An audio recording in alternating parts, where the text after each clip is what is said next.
scheduled at this point. But tonight, our speaker is Mike Viney. Mike is a teacher in residence in the College of Natural Sciences Education and Outreach Center at Colorado State University. He taught secondary science for 30 years in Fort Collins, Colorado. His primary research interest is the history of life on Earth with an emphasis on arborescent plants. He published an article in the March and April 2020 issue of Rocks and Minerals, right here, entitled The Blue Forest of Ancient Lake, is it Gosiute or Gosiute? Oh, you're muted, Mike. I've heard it as Gosiute.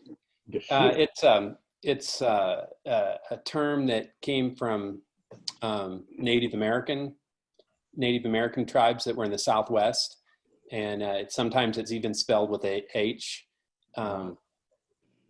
Okay. The Blue Forest of Ancient Lake Gosiute, Sweetwater County, Wyoming, and that is the subject of his talk tonight. Mike. Yeah, Dave, I want to thank you for inviting me to speak to the Earth Science Club of Northern Illinois. So this is really exciting. Thank you for giving me this opportunity. And so can I share my screen? Yes, you should have a Dave, little green. may I share my screen? Yes, if you look at the. So Dave, another thing I was wondering is if you could just help me, if there's any thing in the chat room that I miss, and if someone has a question, please break in and let me know if I miss it. Okay, so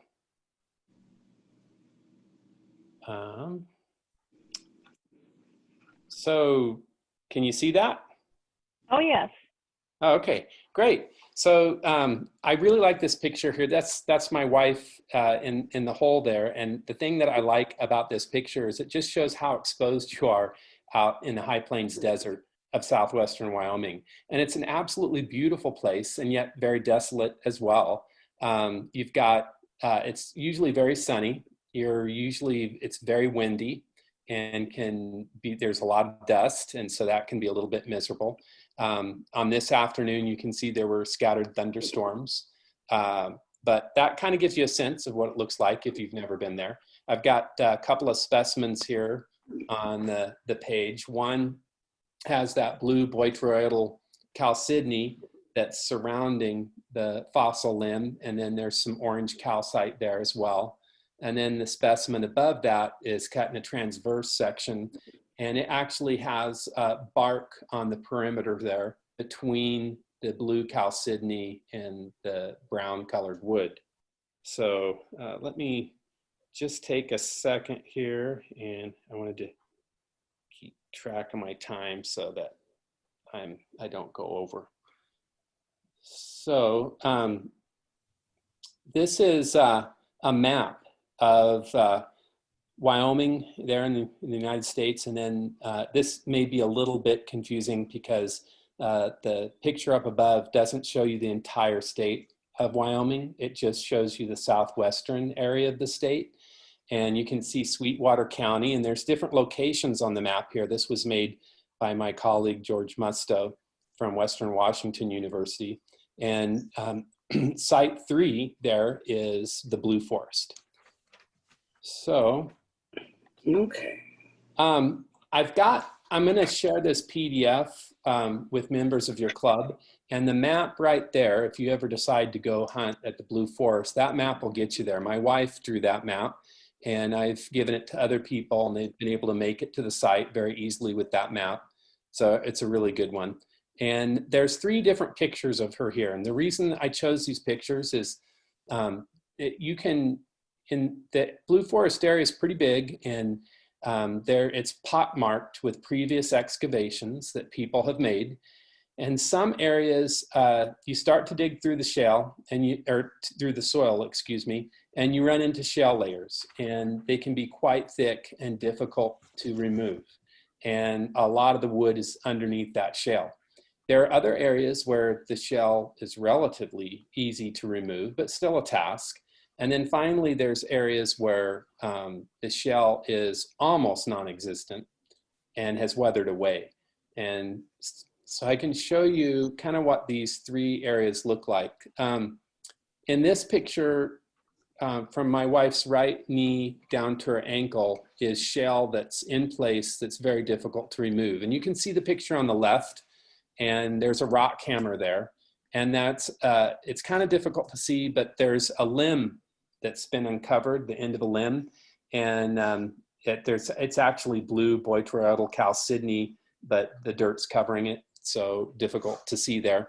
But if you have, you know, a limb that's, say, I don't know, 3 foot in length, when you're in an area like this, it's going to take you probably 2 to 3 hours to remove the limb, because you have to dig the shell out, and it comes out in pieces, but still difficult to remove. And then the wood itself is encased in a stromatolitic mantle that is mostly calcified, but also has silica in it. And it's like removing concrete. If you've ever had to break up concrete and remove it, that's kind of what it's like. So you can see some of the tools we use there. She's sitting on a pad, which is really important. And you've got the shovel, and there's a hammer there, a little sledgehammer, there's a rock hammer. You definitely need a broom of some sort to clear material away as you remove a limb. And then it's kind of difficult to see, but by her left knee is a blue, well, I think they call them a blue badger, but it's a rock hammer that's a really heavy duty one that's great to use. So there are some areas where I've got a Labrador retriever bugging me here. Ruby, you got to go away. There are some places where the shell layer can be, you know, 3 feet in depth and really difficult to get through. But, you know, people always claim, oh, well, that's where, you know, all the good stuff is, but very difficult to dig. Then the second kind of area that you run into, the shell has weathered a little bit and is fairly easy to remove. And in this picture, we can see that there's a rock hammer in that left picture, and that's a cast running up towards that sagebrush in the center of the picture, and that cast contains a limb. And so the cast went down to the hole and down below, and in that hole there was another limb cast that ran parallel and underneath the shell. So what's interesting here is we had a limb that ran parallel and underneath the shell, which a lot of them do, that was in a cast, and then another limb that was at right angles to it and pointing up towards the sagebrush. Now, with this limb, down deep where it was below the shell, the limb was still very well attached to that stromatolitic mantle. And I have some pictures where I can show you what that looks like. But then as you got up towards the sagebrush, the pieces were still had the stromatolitic material around them, but it was falling away. And the limb revealed its blue chalcedony that's so beautiful. And so a lot of people use probes to try to find specimens. And sometimes what they're hitting is a cast that's up above the shell, and then they follow it down. So Mary has a big smile on her face there because the digging was a little bit easier. Then this is an area where people use probes just about exclusively because the shell has basically weathered away. Very little of it remains, although you run into patches of it. And the wood is often still in casts, but the digging is much easier. And by my gloves there that are blue in the picture, there are some little limbs that you might be able to make out that we're pulling out as we dig through. And they were not in the cast, but then we found materials that were in the cast as well. To the left of Mary is the probe there. And then you can see that shelter is really important because the sun can be quite intense and you're at high elevation. And so you've got to protect yourself with sunscreen and to have some kind of material that protects you from the wind and the sun. And then this area, even though the digging is easy, in this area, we have not found a lot of material that we were real impressed with. So we don't go to that area often, but we were doing this for the study that we were doing with George Musto. And then in the background, I don't know if you can see it, but on the horizon, there's some campers out there. And those are people who are camping out there for maybe a week or two. And I talked to them, and they had been going there for 20 years as well, just like myself. So they had a lot of experience and they were doing really well. So those are kind of the three areas. One of the things that's important when you're trying to find fossil wood at the Blue Forest is to know, what does it look like? So you can see in this picture, above the rock hammer, there's a shale layer. I think this picture's taken a little bit at an angle. The limb was more horizontal. And as you dig, and I almost always dig off of existing excavations because this is a fossil forest and there's like limbs all over the place. So if someone took out a limb, there's another limb close by. And so if you keep trenching or if you probe the sides, sometimes you run into another cast. But learning to identify the cast is an important skill. So as you dig, you'll find kind of a bubbly shape area underneath the shell, and that might be the cast. You have to have a little experience to figure that out. But then as you remove the shell around it, you can start to see the orientation of the limb and which direction it's going.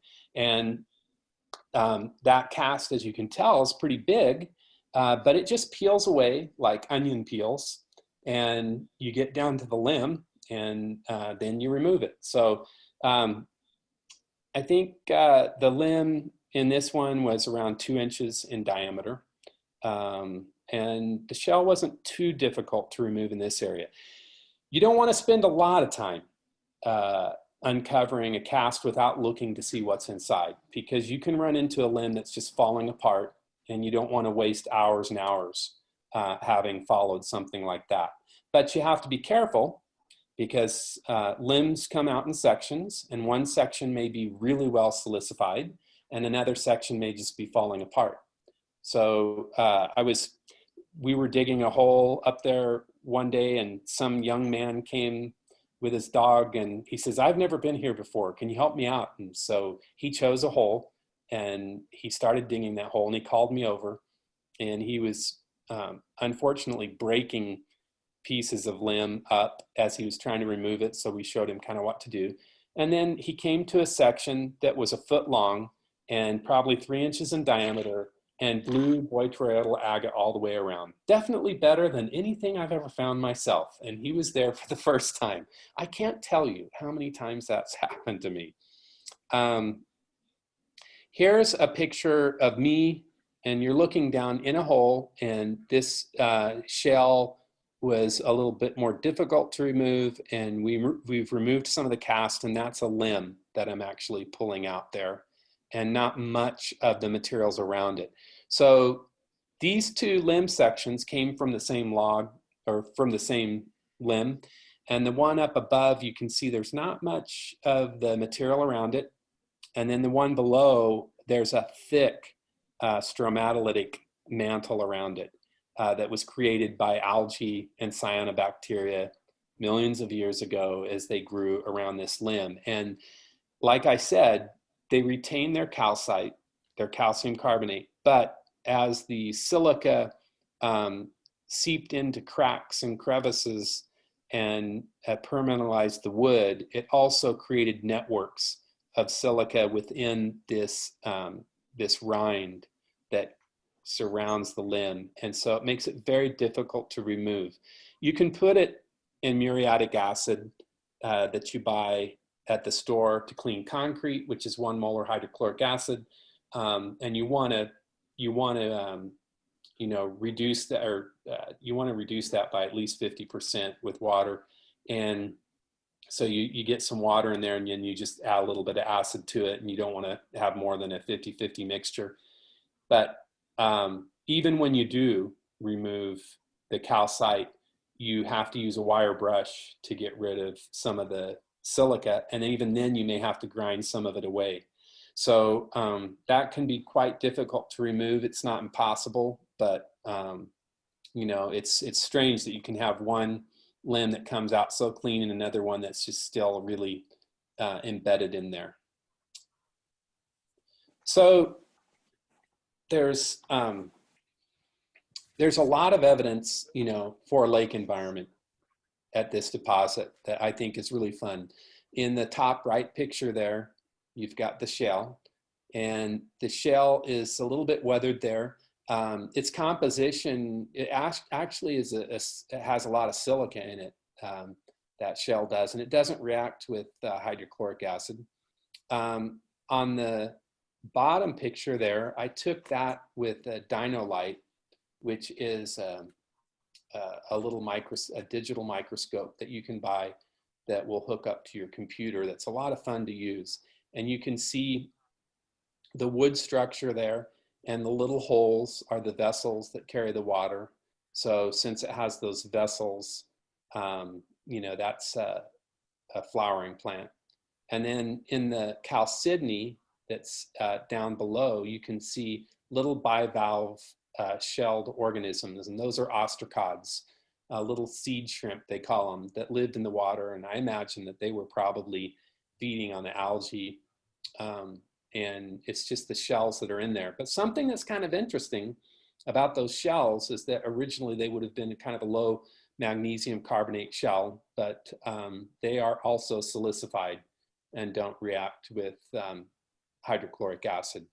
But those shells are probably about, the largest ones, they're probably around 500 micrometers in length.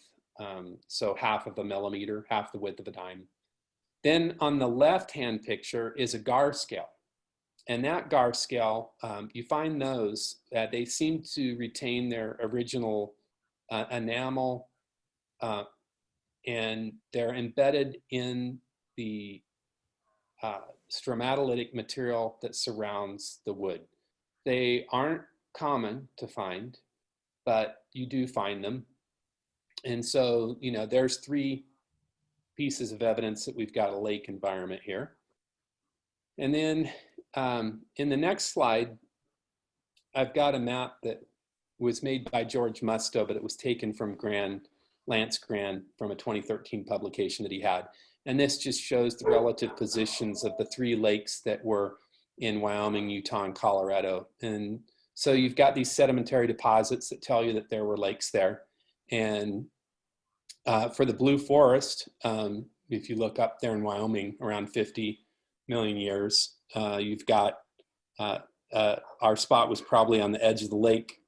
And you've got stromatolites that are found at multiple locations, some of them just gigantic. I've got a great website that you can go to that shows recent scientific work done on these stromatolitic structures, and they would be fun to visit just to look at because they're gigantic. And then you've got evaporite mineral deposits, so minerals that are in solution, but that when the water evaporates, the mineral forms. You've got alternating layers of fish and vegetation, and all these things help us understand that Lake Gosiute was a playa lake system where you had great changes in its extent, and so you had the water level rising and the water level falling. And I think it's interesting when you combine all those pieces of evidence, multiple lines of evidence, kind of helping you tell a story of the past. I think that's pretty neat. So then the mineralization of the wood itself is consistent with this model for the lake. So what's interesting is, you know, when you look at the wood and how it's mineralized, you're able to start to kind of figure out what was going on. So you've got this wood that's well silicified, has chalcedony, it has quartz, it has evidence of opalization that then transformed to chalcedony. You've got calcite. You've got the stromatolitic coating, And so what we think happened is that the wood was growing by the lake levels rose. In some deposits, you've got wood in growth position. At the Blue Forest, for the most part, that's not the case. So this wood was downed, the limbs and pieces and tangled. And then the stromatolitic material grew around that wood. But then the lake level must have decreased, and we got into drying conditions, because we can see that the wood has dried and cracked, and different species crack in different ways. So this, the one picture on the left is a fossil wood that's related to the cashew family. And when it dries, it splits along one end, and you get kind of that,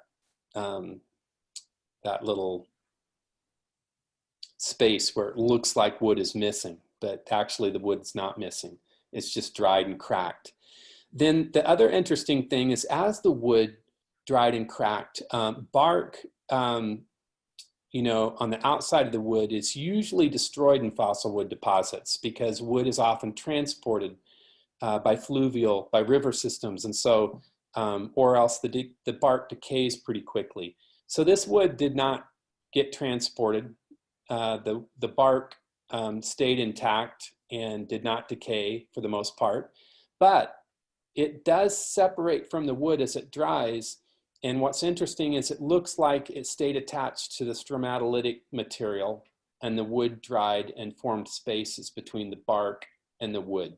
And so in the picture on the left, you can see bark, a little bit of bark surrounding the wood, but not all the way around. You can also see seams in the stromatolitic material where calcite has flowed in, and also quartz and chalcedony when it was in solution. And then of course the beautiful calcite that has formed in between the limb and the bark. On the picture on the right, this is a piece that came out clean. The piece next to it had the stromatolitic material around it, but in this limb, as the levels of silica decreased in solution, the open space is filled with quartz instead of chalcedony. And it has bark all the way around that has separated from the wood. On the left-hand side, at some point, the silica precipitates at low pH. And so the waters feeding this system must have changed chemically, because calcite precipitates at a higher pH. And so at some point, precipitation of calcite was favored over silica. Let's see.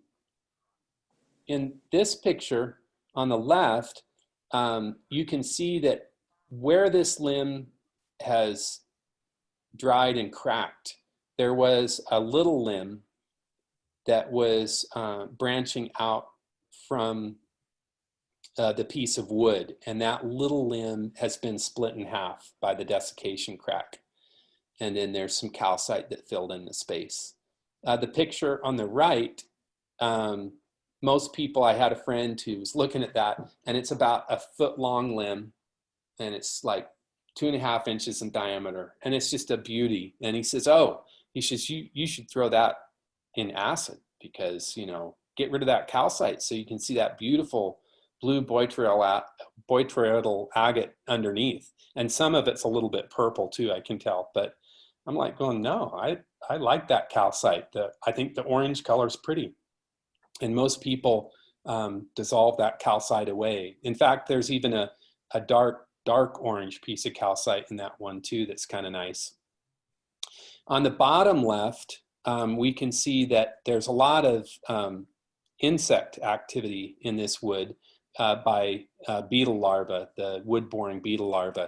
And so I think that's something that would be wonderful to study about the Blue Forest wood and some of the surrounding areas in southwestern Wyoming, because there's definitely, you can tell that there's a couple of different kinds of beetle larvae that were feeding on either the cambium just below the bark, or even in the wood itself, like this shows. And then on the right-hand side is a complete ostracod shell. I've had couple of people, can't remember their names, but they've published a lot on ostracod fossils.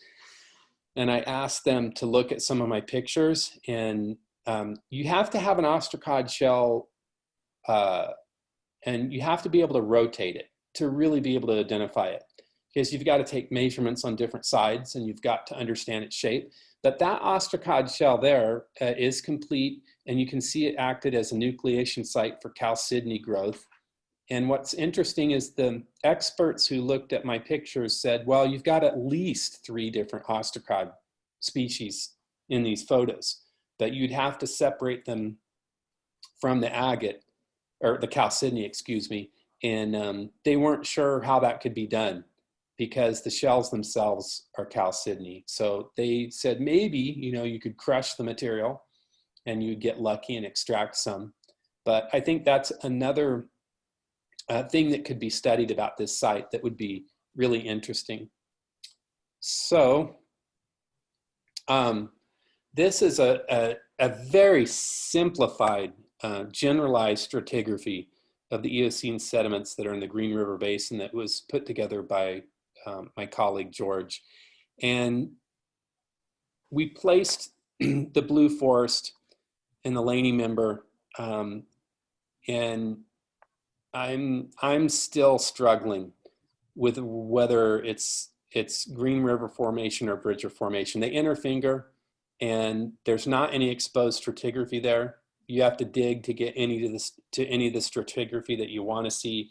I've got a couple of sites that are nearby that I think I can maybe figure some things out from, and that's gonna have to wait till next summer. But it could be that the Blue Forest is in the Bridger Formation, along with some other sites like Big Sandy, the palm sites by Big Sandy Reservoir. And so in our paper for geosciences on the mineralization of the wood, we placed it in the Green River Formation. In my paper for rocks and minerals, I just mentioned that the Green River and Bridger Formations, and the Bridger Formation's mostly fluvial. You get away from lake deposits with the Bridger Formation, but not totally. But it did go increasingly more fluvial. And so from what we could tell from the maps, it made sense to put it there. But I just feel like I want more evidence. So that's something that I'm going to try to figure out in the future. Then something else I wanted to mention is that there are some very interesting, I call them cobblestones. I'm not really sure that would be the correct term, but to me, they're silicified. They're on the surface, in the soil, always above the shale. I can't say that they're abundant, but they're not rare. I would say they're kind of like, maybe you could say they're common. I mean, they're frustrating if you're probing for wood, you run into them and think you've hit something, and you dig them out, and that's frustrating. But we actually collect these because they come in so many different colors, and they're just beautiful. And some of them look like at one point they were maybe in a river-like environment, and then also have experienced the wind polishing. And we use them in our rock garden, and they're absolutely beautiful. They come in all different colors. And, the typical size, I would say, is maybe, 3 inches, but there are some really large ones and some very small ones, but obviously, they represent a pretty high energy environment that was probably fluvial. And my guess is that they were a deposit somewhere else, and then later on they eroded, and they weathered out and eroded into the present location. The fact that there's no layer of them and they're not super abundant would tell me that would probably be the case. And another interesting thing is there are some other sites that I collect fossil wood up in that same area. So by Big Sandy Reservoir, where you find the palm, There's another place by Tri-Territory Road where you find acrostitium, which are the stems of ferns. And in those sites, in some of those sites, these stones are extremely rare, and in some places they're absent altogether. But I regretted not mentioning these in my Blue Forest article, just because recently I had given a person directions to the site, and he was very curious about these and wondered, where did they come from, and why didn't I mention them? And in the original paper for Geosciences on the mineralization of this wood, George Musto and I thought, well, our paper's on the mineralization of the wood. There's not an exposed stratigraphy. All we know is we've got the shell layer, we've got the stromatolitic wood layer, and that's about it. And so we just decided to stick to that. But I think in the Rocks and Mineral article, I could have mentioned these things. So this is the first time I'm mentioning them to a group, but they're certainly interesting and they're very beautiful. I think, a garden that would sell landscaping materials would absolutely adore to have these things because they're really pretty. I don't know if I captured their beauty. I just went out this evening and grabbed a few out of the garden. So let's see. I thought I had some more pictures. Well, I've got some specimens here too, that I would like to show you. So, let's see. Would it be better, Dave, for me not to share my screen, or can I continue to share the screen and show you the wood with the camera? Well, do you think that'll work? Sure, go ahead and continue to share the screen. Oh, okay, I'll continue to share the screen. So, something very important that I wanted to run by your group, and that is this. If you decide to go to this site, it would be a long haul for you. And I really think that if you're not with someone experienced who has dug there before, I would combine the trip with other things, because there's a lot to do in Wyoming. I mean, there's Yellowstone. There's other places to hunt fossils where there's just stuff lying on the ground and you'll come away with something. I think with the Blue Forest, the first time I went there, I found one little small limb that was less of a half an inch in diameter and a couple of inches long. And I thought, okay, I got this next time. And I talked to some people who were there. Ironically, it was Russ and Joe Sims, and they were kind of famous fossil wood hunters in southwestern Wyoming. And they told me how they found material, and they said better luck next time. And then I don't know if it was Russ or Joe, as we got in our car, he came up and he gave me a really beautiful limb that he had just dug out. And he says, here, you can have this one. So we drove back to Fort Collins, 5-hour drive. So the second time I took my sons, and I'm indebted to my youngest son, Thomas. I was with our oldest son and my youngest son, and we dug for a couple of days, and it was very hard digging. I really didn't know what I was seeing yet. And, it was late in the day, and the oldest son was in the car saying, Dad, let's go. We're not going to find anything. And so we're walking back to the car, and Thomas, he was just pretty young at that time. I don't know if he was in elementary school or junior high yet, but he said, Dad, try just one more hole. And so I went to a hole that someone else had dug, and I was brushing material away, and there's a limb, just a beautiful limb that they were following, but obviously didn't have enough time to finish getting out. And so that limb is the one in the upper right-hand corner there. And I pulled out probably 3 feet of just beautiful limb. And, I don't know I think that if I would have left, I would have never gone back. But Thomas said, one more hole, Dad, and So I've gone back for 20 years, and I don't think I've ever come away empty-handed now, and I would attribute it to not luck, but experience. You have to understand what you're looking at. Although, you know, we had some friends that went up when we were digging holes for this study, and they came away with practically nothing, which was rare for them. But we were lucky for the study because we dug different holes in different places because we wanted to sample different places on the site that we knew about, and every hole was productive, incredibly productive. So we felt really thankful for that. So I've got some different limbs here that I can show you. This one right here, you can see that it has the bark surrounding the limb and all the chalcedony. Sometimes the bark stayed attached to the limb a little bit. Other times, you know, it stayed more attached to the stromatolitic material. And sometimes you can tell that it was being pulled away from the limb as the limb dried, and part of it stayed attached to the stromatolitic material and other parts stayed kind of attached to the limb. This one is the natural color.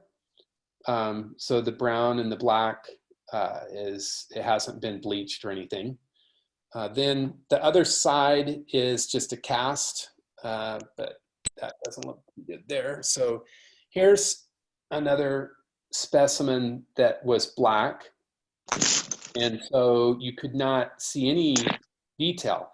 But as I bleached it out, there were beetle borings that you could see and other little branches branching out from the limb. And so sometimes you need to bleach specimens, and other times they're naturally bleached already. It depends on, you know, if it's a fresh broken surface or if it's a surface that's been weathering, or how thick you cut the end cut off. That's a really important consideration, because if you have a limb where you really like the color, if you make that end cut too thick, you might get into a situation where the limb is just, you know, black, and you'd have to bleach it out. And the bleaching, for me, the most part, the bleaching doesn't look as good for the most part, not always. But the one in the upper right-hand corner, for example, is not bleached. And neither is the one on the left in that picture. And you get all different kinds of, oh, yes. Can you turn off the screen share? Oh, yes, I will. Let's see. Okay, yeah, oh, this will be better, won't it? Here's. So how do we get you to be the entire Well, room? Let's see. Move When to I start speaker talking, do I become the main one? Maybe if people mute and if I talk, I think whoever's talking becomes the main screen. Is that true? You have to put it on speaker view. Oh, Yeah, on speaker view. Okay. You switch to gallery view. If the rest of the people switch to gallery view, then when you talk, you become the main screen. Oh, okay. So if you're on gallery view, then whoever. I went to If speaker view. if everybody that's watching goes to switch to active speaker view, when Mike is talking, he'll become the main Yes. view. So it's in the upper right-hand corner of your screen, and there's a little icon with 9 squares, and it says gallery view. But if you click on that, that'll be gallery view, but then it'll also give you the option of speaker view, and you want to be on speaker view, right? Yes. Yeah. So is that working for people? I hope it is. Yes. Here's another little limb that has bark around it, and it has some calcite. I think I put this in a little bit of acid, maybe had to glue it a little bit. Then what's interesting too is I know that, let's see, I can't remember the club member's name because I just met some of you, but there was someone at the first that showed me a great little limb and was wondering about the wood identification. And you can make some kind of overall identifications with the 10x or 20x loop. And another interesting thing is this little limb right here has the bark around it. But if you look at the center under magnification, which you can't see here, there's no pith. And so it's actually a root instead of a stem. So you can distinguish between roots and stems based upon the structure. You can distinguish between some different types of flowering plant woods.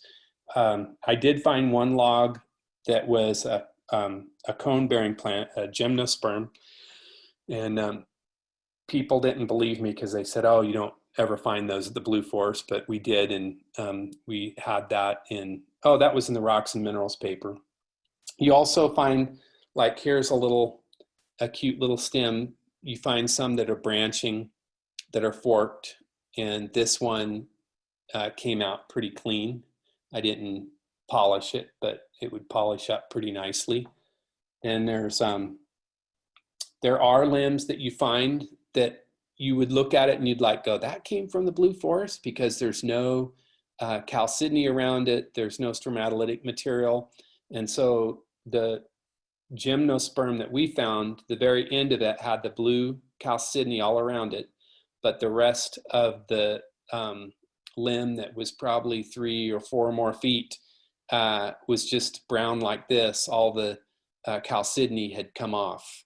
And so it was just the brown colored wood. And the brown color is due to organic matter. In fact, the residual carbon in these specimens is higher than what you normally see in most fossil woods. I think is like 10, 11% relic carbon. And in a lot of specimens, you get like 1, 2% from other sites. Here's another little guy. You just get all different kinds of colors, and they call it the Blue Forest, but a lot of times the chalcedony is more of a gray color. And I think that the amount of light traveling through it has a little bit to do with that, because you can have a specimen where on the side, maybe if you put your finger over it, the color all of a sudden gets darker than when light's going through the side. So I've got, let's see, I've got on the presentation, I just wanted to show you another thing about it here. If you go to, I'm going to send this as a PDF to Dave, and he can send it out to you. I've got the paper that we did with Musto that appeared in Geosciences, and you can get that on ResearchGate if you'd like. There's a free copy there. And then the Blue Forest article, if you wanted a copy of that for your research purposes, if you contacted me, I would send you one. And then there's a neat website that I ran into while putting this presentation together that I was unaware of. It's by Steele, Fisher, and Steele, and it's called Geology of Wyoming. And they have a section that I have a link here to that's on Green River, Lake Gosiute, and the Blue Forest. And they have all that recent work on stromatolites from the same area. That is just amazing. And they were papers that I was unaware of. Unfortunately, I would like to have known about those when I was writing my paper. But I learned about it. And so I'm excited to look at those papers, and I'd like to visit some of those sites. If you end up going to the Blue Forest site and you want to know more, or you want to talk to me, feel free to contact me, and I would help you in any way that I could. And there's still a lot of material there, even though when you go there, all these holes are right next to each other and you're like going, how can I find anything? But it's a fossil wood site and there's lots of places where it has not been dug.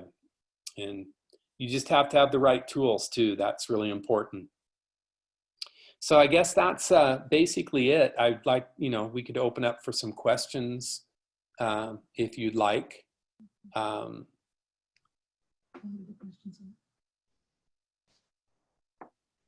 Just to remind everyone, they're probably on mute, so you'll have to unmute. Yeah, I know everyone's on